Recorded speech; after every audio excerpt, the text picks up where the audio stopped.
Hey Kelly, this is a response to your Unit 2 discussion post. Uh, First off, not bad at all. Very well thought out. Pretty good little response. A couple of things I want to get out of the way though, as we're discussing this. First off, want to make something clear. It's a semantics issue. Uh, while not all mass media researchers are psychologists, a good number of psychologists are mass media researchers. Um, so the two are not completely separate. Uh, I think it would be best to interpret what the book says about this as essentially psychologists uh, have been using internet or online experiments for years. Recently, uh, we've been looking at the psychology of mass media online. Okay, so they're related, but I wouldn't just say like mass communication researchers and psychologists are completely separate. That is very much not the case. And there are many, many researchers. I would be one of them that would disagree with that. So just kind of keep that in mind. It's a small difference, but uh, we're defining terms here. Mass media researchers go in fields of politics, economics, anthropology, psychology, sociology. These are all different areas that study mass communication, or that if you wanted to say you're a mass communication researcher, you dabble in those different areas. So just kind of keep that in mind. Small thing I wanted to put out there. Another thing, so you definitely point out three different areas that the book points out uh, about how online experiments have been used um, in media research. So I would have liked to see a thread come out of this. In other words, what do these all have in common when you're asked about what types of research questions are best answered by online experiments?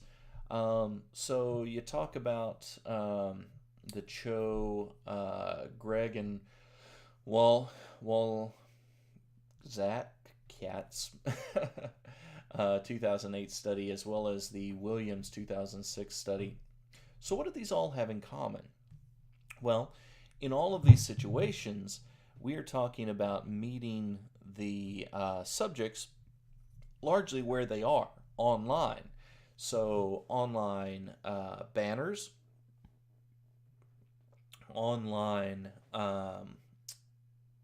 well, in this case, the perspective of page layouts, the effectiveness of this, as well as video games, instead of having to bring people out of the environment in which they exist and put them into some sort of experimental condition, we are using the online experiment platform to essentially meet people within the environment, in this case, a digital environment in which they exist. That's where we're working. So when you're talking about what kind of questions or what type of subjects you would want to potentially use an online experiment for, you would have to ask yourself, okay, what environment does the person live in, operate in, or does this dynamic exist in?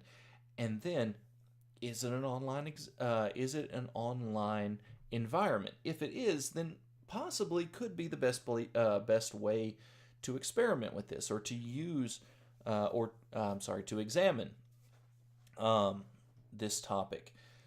After all, we want to, as much as possible, simulate the real world conditions that we are working with.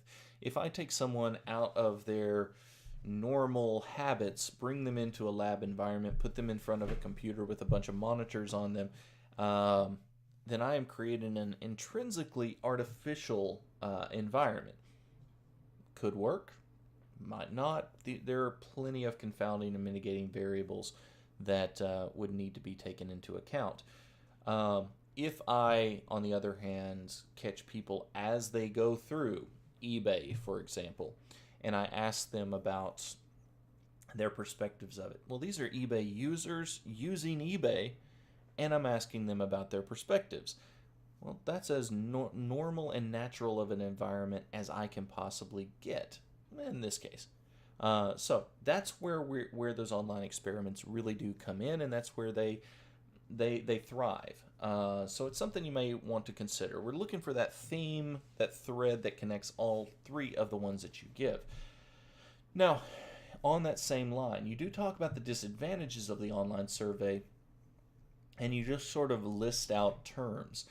Um, I'm really curious if you know what these terms, or if you can expand on these terms. So when we talk about history, could be a potential threat to the validity of the experiment. What do we mean by that? Exactly what are you talking about with history? Other disadvantages of online experiments include participant dropout. How does that work if you're catching people, uh, if we're catching people as they potentially use the topic or use the platform? Technical problems such as and an unqualified sample. What does that mean? Do you know what an unqualified sample actually is, or are you just writing down the words that are in your book? So, in the future, if you're going to use these terms, give me some background, give me some explanation.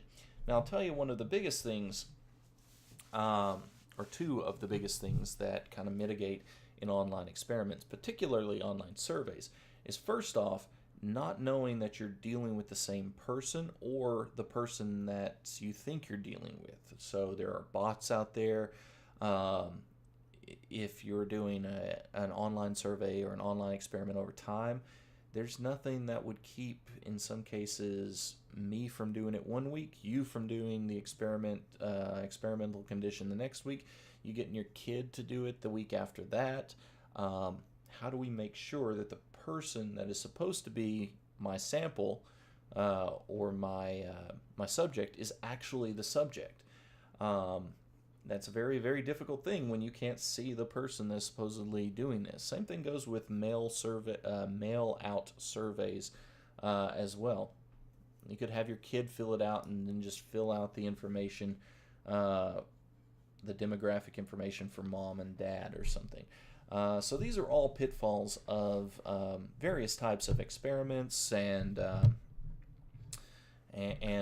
research procedures. But explain terms. Don't just throw terms at me and say, well, these are the ones that were said in the book. Well, the book, I guarantee you, Dominic and Wimmer certainly know these concepts. I want to see that you do. Okay? So keep that in mind as you go forward. Overall, not a bad response.